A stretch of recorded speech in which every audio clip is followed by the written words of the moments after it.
प्लासी का युद्ध। 1756 में अली वर्दी खान की मृत्यु के बाद सिराजुद्दौला बंगाल के नवाब बने।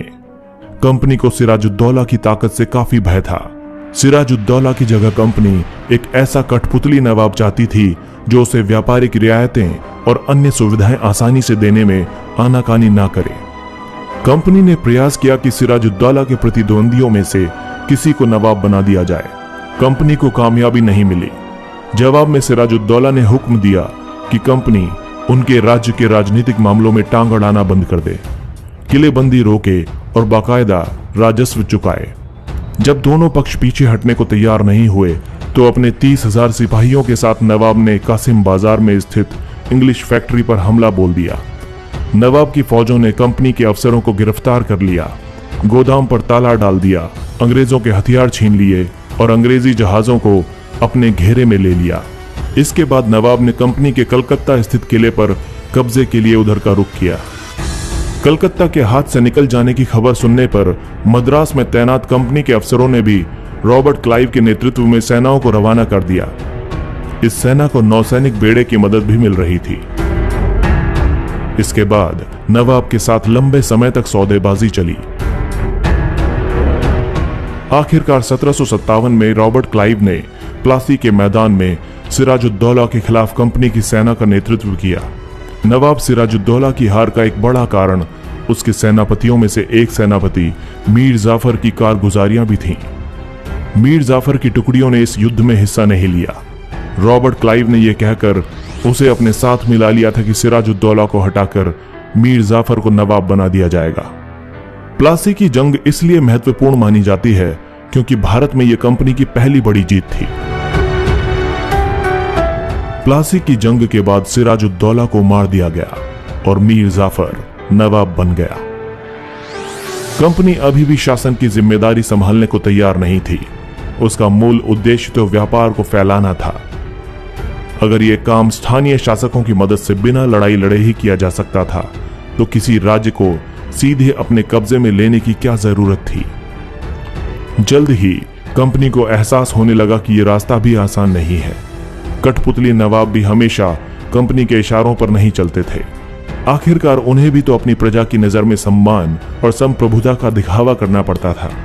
तो ऐसे में कंपनी क्या करती? जब मीर जाफर ने कंपनी का विरोध किया तो कंपनी ने उसे हटाकर मीर कासिम को नवाब बना दिया।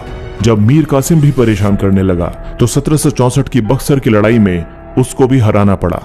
उसे बंगाल से बाहर कर दिया गया और मीर जाफर को दोबारा नवाब बना दिया गया।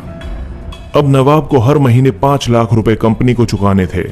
कंपनी अपने सैनिक खर्चों से निपटने, व्यापारिक जरूरतों तथा अन्य खर्चों को पूरा करने के लिए और पैसा चाहती थी। कंपनी और ज्यादा इलाके तथा और ज्यादा कमाई चाहती थी। 1765 में जब मीर जाफर की मृत्यु हुई तब तक कंपनी के इरादे बदल चुके थे। कठपुतली नवाबों के साथ अपने खराब अनुभवों को देखते हुए क्लाइव ने ऐलान किया कि अब हमें खुद ही नवाब बनना पड़ेगा। आखिरकार 1765 में मुगल सम्राट ने कंपनी को ही बंगाल प्रांत का दीवान नियुक्त कर दिया। दीवानी मिलने के कारण कंपनी को बंगाल के विशाल राजस्व संसाधनों पर नियंत्रण मिल गया था। इस तरह कंपनी की एक पुरानी समस्या हल हो गई थी। 18वीं सदी की शुरुआत से ही भारत के साथ उसका व्यापार बढ़ता जा रहा था, लेकिन उसे भारत में ज्यादातर चीजें ब्रिटेन से लाए गए सोने और चांदी के बदले खरीदनी पड़ती थीं। इसकी वजह यह थी कि उस समय ब्रिटेन के पास भारत में बेचने के लिए कोई और चीज नहीं थी। प्लासी की जंग के बाद ब्रिटेन से सोने की निकासी कम होने लगी और बंगाल की दीवानी मिलने के बाद तो ब्रिटेन से सोना लाने की जरूरत ही नहीं रही। अब भारत से होने वाली आमदनी के सहारे ही कंपनी अपने खर्चे चला सकती थी। इस कमाई से कंपनी भारत में सूती और रेशमी कपड़े खरीद सकती थी, अपनी फौजों को संभाल सकती थी और कलकत्ता में किलों और दफ्तरों के निर्माण में भी लागत उठा सकती थी। कंपनी के अफसर बन बैठे नवाब। नवाब बनने का क्या मतलब था? इसका एक मतलब तो यही था कि कंपनी के पास अब सत्ता और ताकत थी, लेकिन इसके कुछ और फायदे भी थे।